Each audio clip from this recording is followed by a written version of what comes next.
morning, everyone. It is Friday. It is a little after 7. My family and I are getting ready. We're taking a long weekend, and we're going to Virginia because it is Passover preview weekend at Busch Gardens, and I'm so excited. But that's not why I'm making the video. The reason I'm making the video, and what you're looking at is what I printed out, is because I sent a letter to my school district, and there goes Tally again. She does that every morning. She's like an old jalopy starting up. And it's just because she's an old girl. Anyway, I sent a letter to my school district. I wanted to know if they were serving the pink slime to our kids. Now, I've told you before, my girls take their lunch 99.9% of the time. And when they decide they want to buy, they don't usually ever buy anything that has ground beef in it. They usually like the fried chicken at school, to be honest.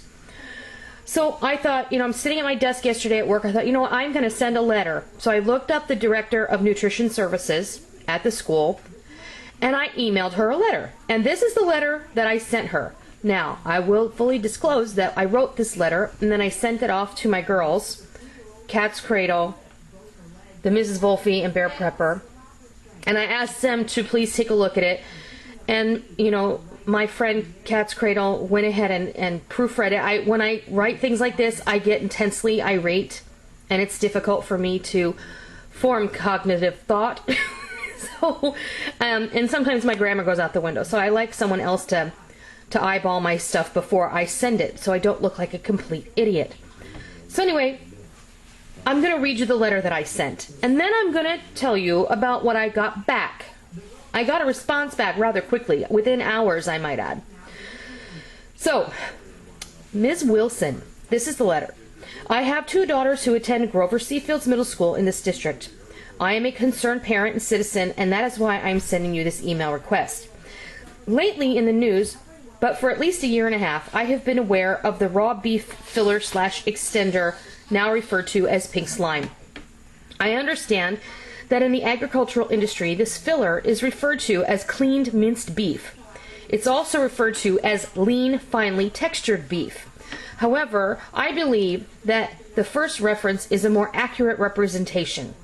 It is also well documented that this filler was and once only used in the production of dog food and cooking oil.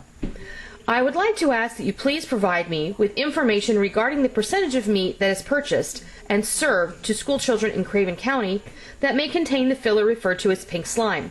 I think that parents would be interested to know what their children are being served. I think that full disclosure is needed so that parents can make an informed decision whether or not to have their children purchase lunches from the school or to have them pack a lunch from home. I believe I already know the answer I may get, but you may surprise me. I know that you're getting meat with this filler because you are being provided with meat that is supplied to you by the USDA, although through the school lunch program. I also know that unless the meat you're providing for school lunches is marked USDA organic, or you're grinding whole cuts of meat yourself, then our children are being served pink slime treated with ammonia gas, and other derivatives of this chemical.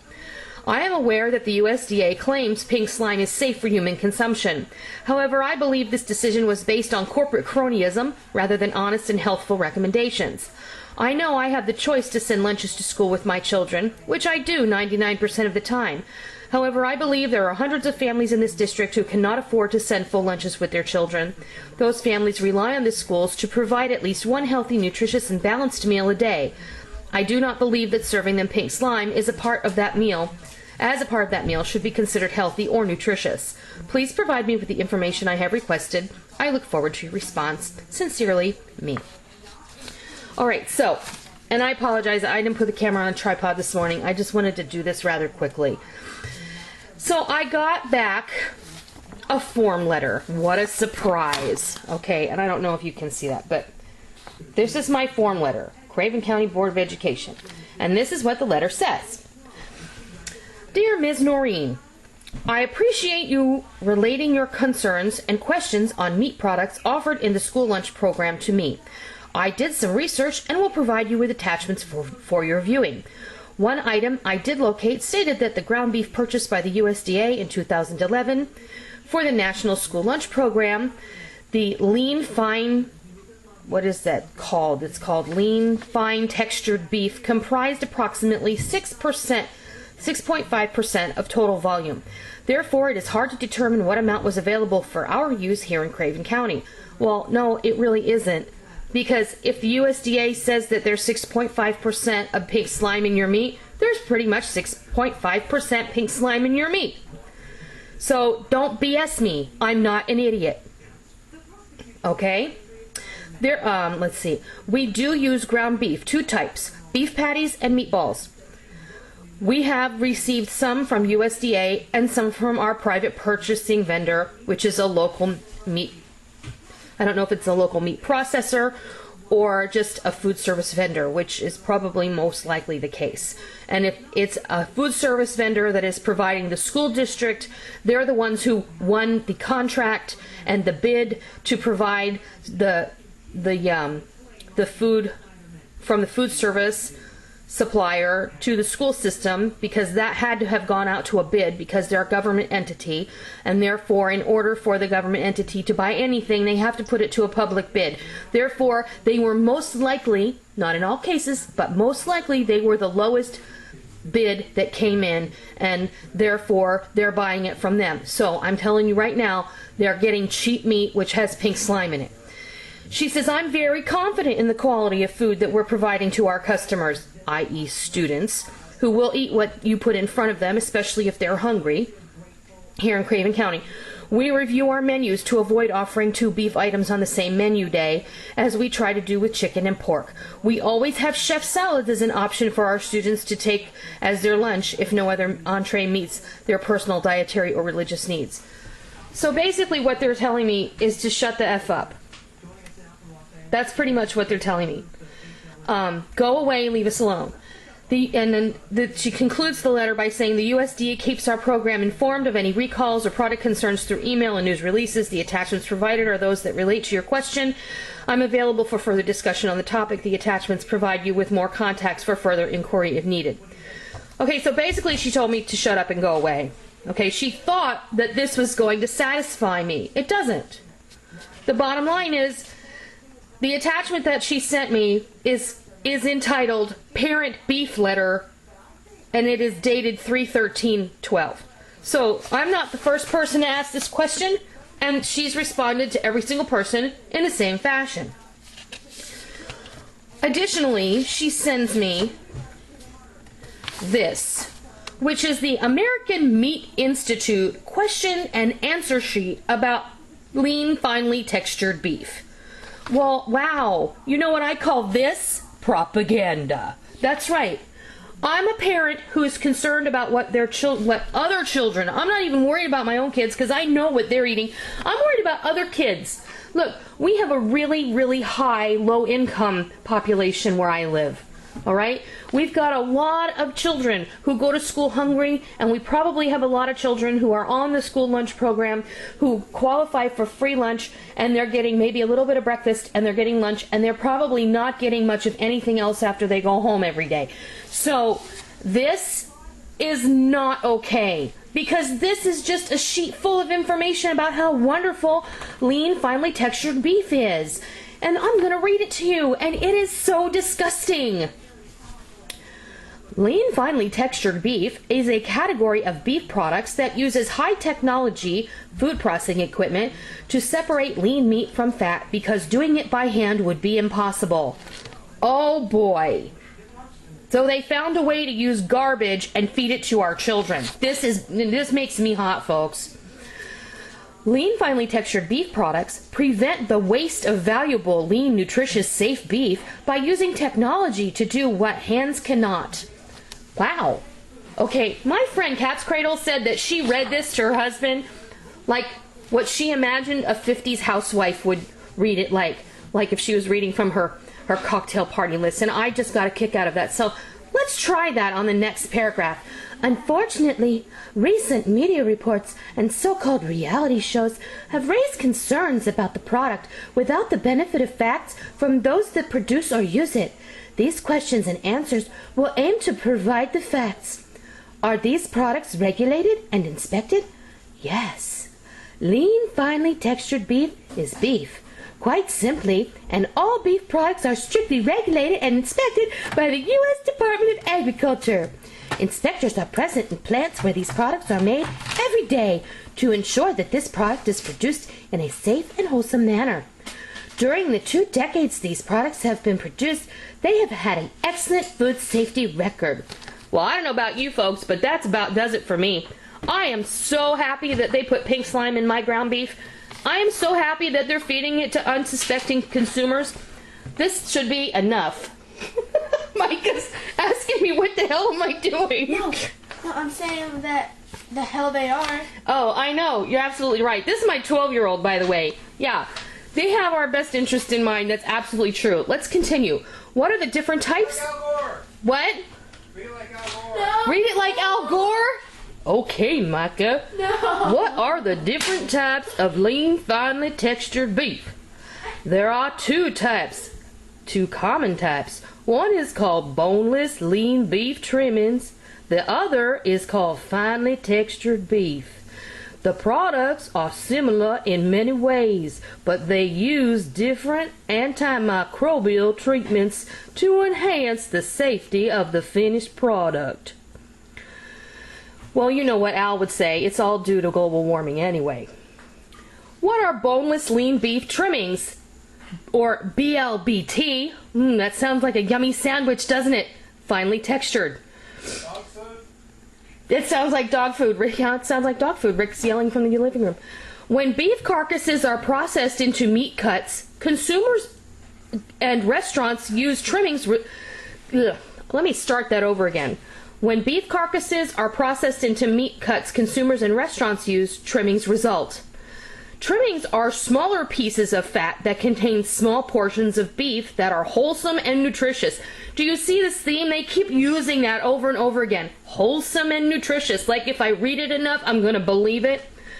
To make boneless lean beef trimmings, the trimmings are warmed to about 100 degrees, which is the perfect temperature at which to breed bacteria, I might add, in equipment that looks like a large high-speed mixing bowl, or a centrifuge for those non-idiots in the audience, that spins these trimmings to separate the meat from the fat that has been liquefied.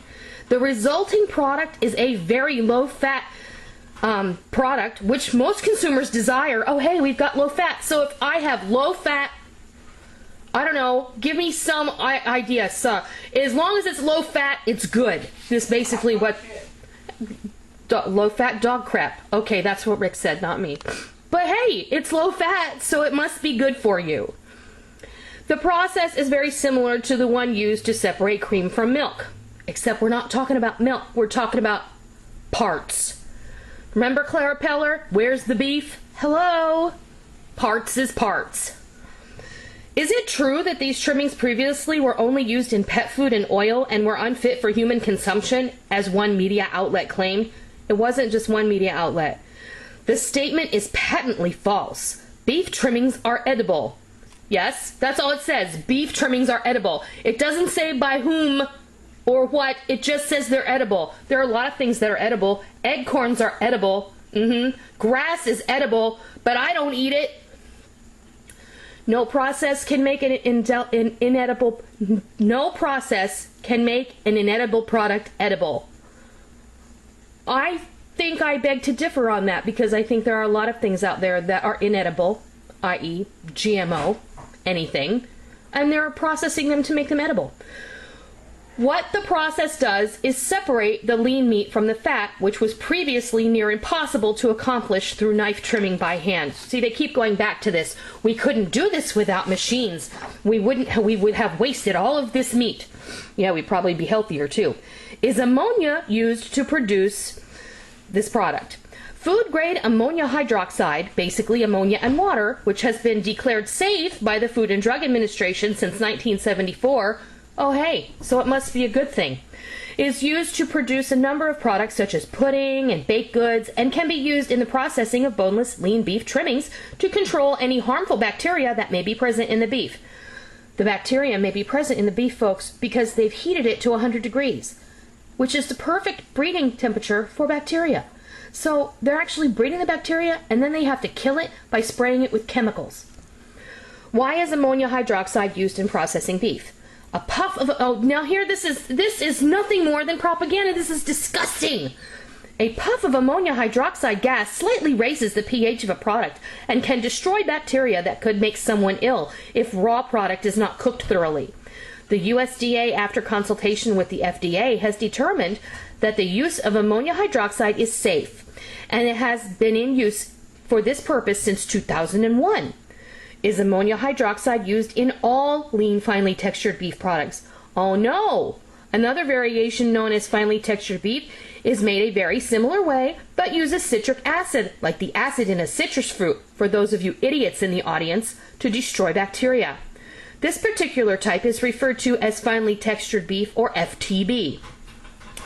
I would venture a guess, just on a whim, that the majority of the meat that they're talking about is being processed with ammonia, because I would also venture another guess that the ammonia is a lot cheaper than the citric acid.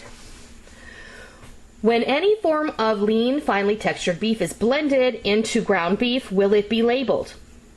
Here's the kicker. Because it's 100% beef, lean, finely textured beef is not singled out as a separate ingredient on ground beef packages. Did you get that? Because it's beef, they don't have to label it because it's already beef. They don't consider it to be a byproduct. What do experts say about its safety? Experts such as Dr. Gary Acuff at Texas A&M University and Dr. John Flores at Pennsylvania State University have examined these products and say that all forms of lean, finely textured beef are safe when produced in compliance with USDA regulations. So basically, I got two college professors and quote-unquote pseudoscientists perhaps, who say, hey, it's fine. And then they probably got a really big donation to their college department, right? I'm just taking a guess. Call me jaded. We're almost done. What do the food safety data show? USDA data show that the incidence of E. coli in fresh ground beef has been declining significantly over the past decade. The number of USDA ground beef samples testing positive for E. coli dropped 55% between 2000 and 2010. Lean, finely textured beef products have been a part of that success story. So they're like talking it up. It's such a good thing. Well, why don't they just sell lean, finely textured beef? Is it really necessary to get every small bit of beef from a carcass? Necessary? Perhaps not, but it's absolutely the right thing to do. Yeah, my daughter is standing here looking at me like, are you kidding? All types of lean, finely textured beef are sustainable products because they recover lean meat that would otherwise be wasted. The beef industry is proud to produce beef products that maximize as much lean meat as possible from the cattle we raise. It's the right thing to do, and it ensures that our products remain as affordable as we can make them while helping to feed America and the world. If this beef is not used in fresh ground beef products, approximately 1.5 million additional head of cattle would need to be harvested annually to make up the difference, which is not a good use of natural resources or modern technology in a world where red meat consumption is rising and available supply is declining. Okay. They also sent me a link to this news release saying that the USDA announced that the school districts will have their choice in the upcoming school year to purchase meat that does not contain the pink slime. But I'm certain that there will be some caveat and the school districts will have no choice but to purchase the meat that has the pink slime because it will be cheaper. And the bottom line for most school districts is they don't have any money. And they'll probably sweeten the pot by going, if you buy the meat with the pink slime, then we'll throw in some more free stuff and we'll make it a lot better for you. We'll make it a lot easier for you on your wallet. We're going to, if you buy, it's like one of those meal deals where you have to buy this to get that, but you really don't want that. But the price, if you get that, is so much better on this that you go ahead and do it anyway. All right, folks. That's what I got for my school district. If you're concerned about what the kids in your school district may be eating, I suggest that you take some proactive measures and do what I did. If you would like a copy of the letter that I sent to my school district, send me a PM with your email in it and I will email you a copy of this letter. And you can fill it in and you can look up the information for your area and you can send the Director of Child Nutrition Services in your school district the same letter and see what kind of a response you get. I am not satisfied with the response I got from my school district. And my friends all said, go to the school board. Suck it. I'm not even going to waste my time with the school board because the school board doesn't care. All they care about is the numbers. It is not about our children. It is about their pockets. They make money off the school lunch program, and the more money they make, the happier they are. So why would I waste my time with the school board? I'm going to take it right to Channel 12. I'm going to call Channel 12. I'm going to give them the information that I have. I'm going to send this email, and I'm going to let them do what they want. If they don't do anything, they don't know where I stand, and that's okay. But I will. It cannot be said that I did not try. So let me know what you think. I think this is horrific and disgusting and wrong, and I think that they're preying on the least of all of us, our children, because they can't really speak up. We have to do that for them. So that's the response I got, the results I got from the letter I sent. So let me know what you think, and until next time, I'll see ya.